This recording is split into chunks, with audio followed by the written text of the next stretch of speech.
एक बूढ़ी माँ की दर्द भरी कहानी। 3 साल हो चुके थे बेटे को अपना घर छोड़कर विदेश में बसे हुए। इन 3 सालों में बूढ़ी माँ और ज़्यादा बूढ़ी हो गई थी। 75 वर्ष की उम्र में सुलोचना देवी की याददाश्त काफ़ी कमज़ोर हो जाती थी।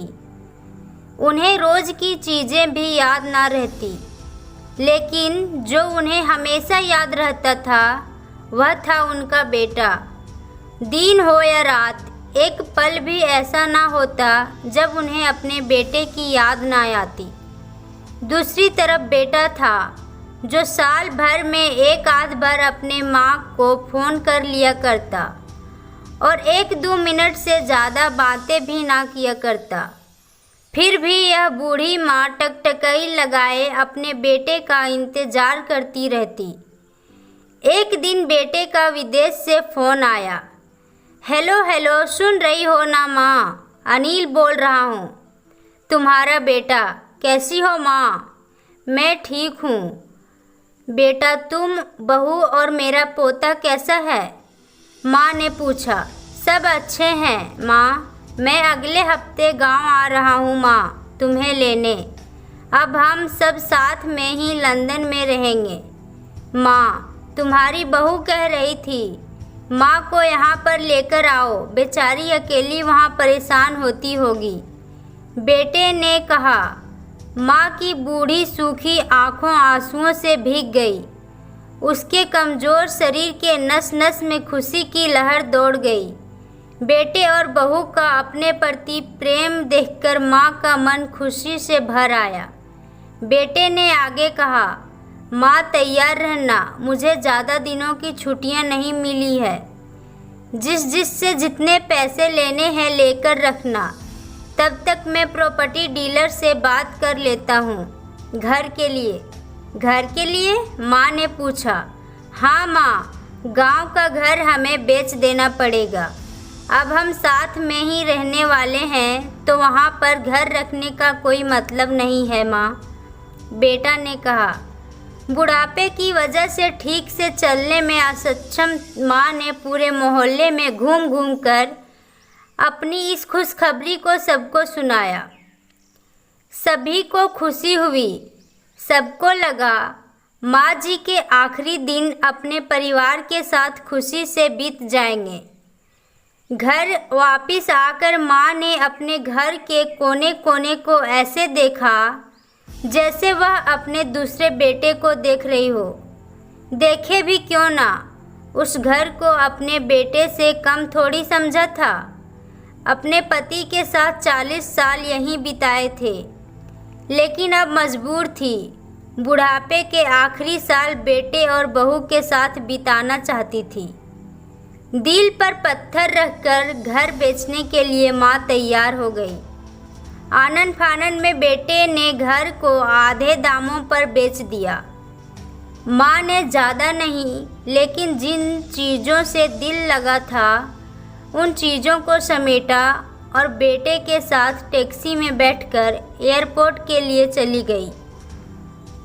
एयरपोर्ट पर आकर बेटे ने माँ से कहा, माँ तुम यहाँ बेंच पर बैठो, मैं सामान और बोर्डिंग पास की जांच करा कर आता हूँ। वहाँ वक्त लगता है और खड़ा रहना पड़ता है, तुम्हें तकलीफ़ होगी, तुम यहीं आराम करो। मैं यूँ गया और यूँ आया। माँ बेंच पर बैठ गई और बेटा अंदर चला गया। काफ़ी समय हो गया, बेटा वापस नहीं लौटा। माँ सोचने लगी, ज़्यादा भीड़ होगी इसलिए देर लग रही होगी। अंधेरा होने को आया। अब तो लोगों की चहलकदमी भी कम होने लगी। माँ को अब चिंता होने लगी। एक कर्मचारी ने आकर पूछा, किससे मिलना है माँ जी? आप यहाँ पर क्यों बैठी है? डरती हुई आवाज़ में सुलोचना देवी बोली, मेरा बेटा अंदर सामान की जांच कराने गया है। लंदन जा रहे हैं हम। क्या नाम है माँ जी आपके बेटे का? कर्मचारी ने पूछा। अनिल नाम है मेरे बेटे का, सुलोचना देवी ने बताया। कर्मचारी अंदर गया और थोड़ी देर बाद बाहर लौटा। उसने सुलोचना देवी से कहा, माँ जी, लंदन जाने वाली फ्लाइट तो दोपहर में ही जा चुकी है और आपका बेटा भी उस फ्लाइट में बैठकर लंदन जा चुका है। अब आपके यहाँ बैठने का कोई मतलब नहीं है। आप भी अपने घर चले जाइए।